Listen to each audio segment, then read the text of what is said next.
Taarifa kubwa mchana huu hapa, mpenzi mtazamaji, tunaambiwa kwamba Marekani imeshuhudia moja ya maandamano makubwa zaidi ya kiraia katika miongo ya hivi karibuni, huku vurugu anakuambia za neno la No Kings likiwa limeunganisha maelfu ya wananchi katika miji mbalimbali nchini humo kupinga sera za Rais Donald Trump kuhusu vita, uhamiaji pamoja na hali ngumu ya kimaisha.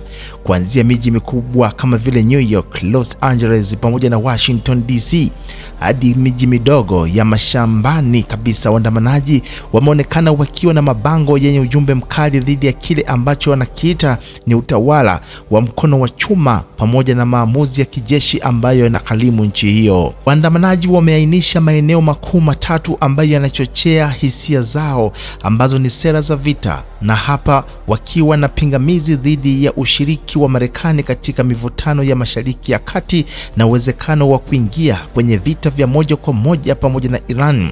Uhamiaji, ambapo kuna ukosoaji mkubwa wa hatua kali za kisheria na ukamataji wa wahamiaji ambao unaendelea nchini kote, na kilio cha kupanda kwa bei za bidhaa, nishati pamoja na huduma muhimu, jambo ambalo linawaumiza raia wa kipato cha chini. Katika video ambayo unaiona hapo, huu ni mji wa Boston ambayo inaweka rekodi kuwa ndio maandamano makubwa zaidi katika historia ya Marekani, huku familia zikidai kupoteza vijana wao, wanajeshi wengine wakidai sio vita vyao, wameingizwa mtegoni tu.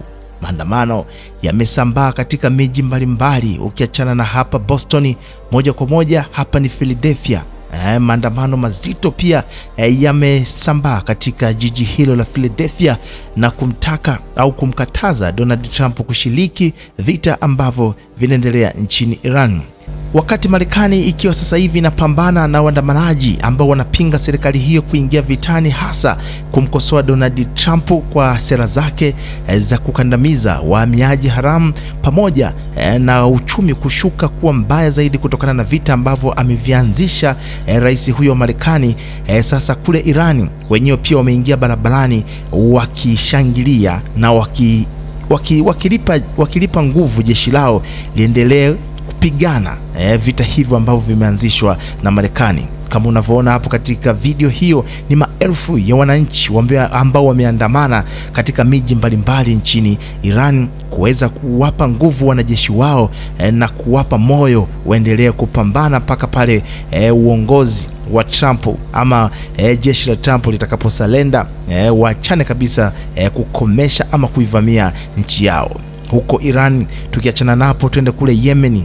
Kule Yemen ambapo tunaambiwa kwamba hii ni ambapo wananchi pia wamejitokeza kuandamana kushindikiza jeshi lao liingie mitaani kupambana na katika upande wa Iran, Lebanon pamoja na Palestina, ambapo hapo wamebeba bendera za mataifa yote matatu na wameshindikiza jeshi lao lisikae kimya. Na matokeo yake Yemen tayari sasa hivi wameshaingia rasmi vitani kwa matakwa ya wananchi wake kupambana kwa ajili ya umma wa Kiislamu. Jeshi hilo la Waothi tayari wameshathibitisha shambulio la pili la kombora huko nchini Israeli. Waasi hao wa Kiothi kutoka Yemen wamesema kwamba wamefanya shambulio la pili katika sehemu za kusini mwa Israeli leo hii. Yahya Seth, msemaji wa vikosi vya wanajeshi wa Yemen, anasema kundi la Waothi pamoja na jeshi la Yemen wamesema kundi hilo lilifanya mkusanyiko wa makombora mengi pamoja na ndege zisizokuwa na rubani kulenga maeneo kadhaa muhimu ya kijeshi katika nchi ya Israeli. Wameongeza kuwa mashambulizi hayo yaliambatana na yale ya Irani pamoja na operesheni za kijeshi za Hezbollah, na kwamba limefanikiwa kufanikisha malengo yake, na kuongeza kuwa kutakuwa na mashambulizi makali zaidi katika siku zijazo hadi adui mhalifu atakapoacha mashambulizi na uchokozi wake.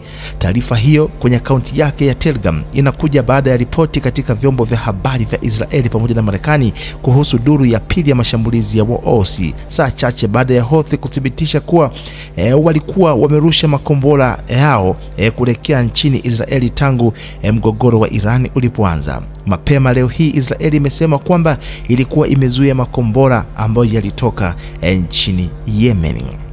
Wakati huo huo, Irani imetishia kushambulia vyuo vikuu vya Israeli pamoja na Marekani Mashariki ya Kati. Jeshi la Iran limetishia kulenga vyuo vikuu vya Israeli pamoja na Marekani katika Mashariki ya Kati baada ya shambulio la chuo kikuu cha sayansi na teknolojia huko Tehran.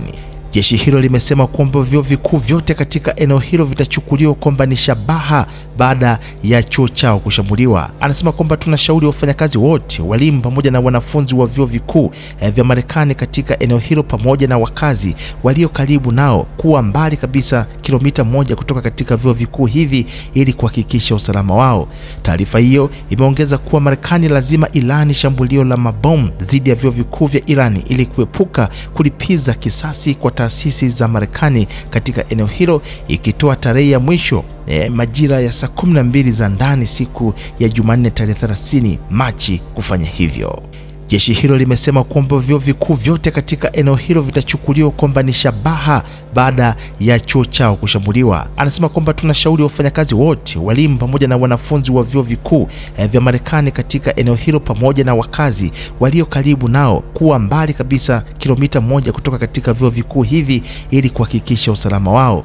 Taarifa hiyo imeongeza kuwa Marekani lazima ilani shambulio la mabomu dhidi ya vyuo vikuu vya Irani ili kuepuka kulipiza kisasi kwa taasisi za Marekani katika eneo hilo, ikitoa tarehe ya mwisho majira ya saa 12 za ndani siku ya Jumanne tarehe 30 Machi kufanya hivyo. Wakati huo huo, tunaambiwa kwamba waandishi wa habari watatu wameuawa katika shambulio la Israeli nchini Lebanoni. Waandishi wa habari watatu wa Lebanoni wameripotiwa kuuawa baada ya gari lao la kazi kushambuliwa na ndege ya Israeli kusini mwa nchi hiyo, kwa mujibu wa vyombo vya habari vya ndani. Waliofariki ni pamoja na mwandishi wa Al Hals TV Ali Sheiba pamoja na wanahabari wa Haimars Fatima Mohamed Farida ambao waliuawa katika shambulio la anga katika mji wa Jazine.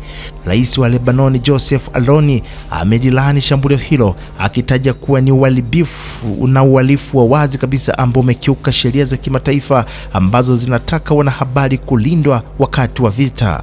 Jeshi la Israeli limethibitisha kumuua mwandishi Ali Shahidi katika shambulio hilo, lakini limedai kuwa alikuwa ni mshirika wa Hezbollah akijifanya ni mwandishi wa habari. Hili ni tukio la pili ndani ya muda mfupi tu ambapo Israeli imetumiwa kulenga wanahabari nchini Lebanoni tangu vita kuanza. Wiki iliyopita mtangazaji maarufu wa Al-Manal Mohamed Sheri pamoja na mkewe waliuawa katika shambulio jingine lililolengwa. Tangu kuanza kwa mashambulizi hayo, zaidi ya raia takriban 1100 wameuawa nchini Lebanoni, wakiwemo watoto 120 na wahudumu wa afya takriban 42. Wengi nchini humo wameeleza wasiwasi kuwa Israeli inatumia mbinu ambazo zinafanana na zile ambazo zilitumiwa kule Gaza, ikiwa ni pamoja na kulenga raia, wanahabari pamoja na wahudumu wa afya, madai ambayo Israeli imekuwa ikiyakanusha.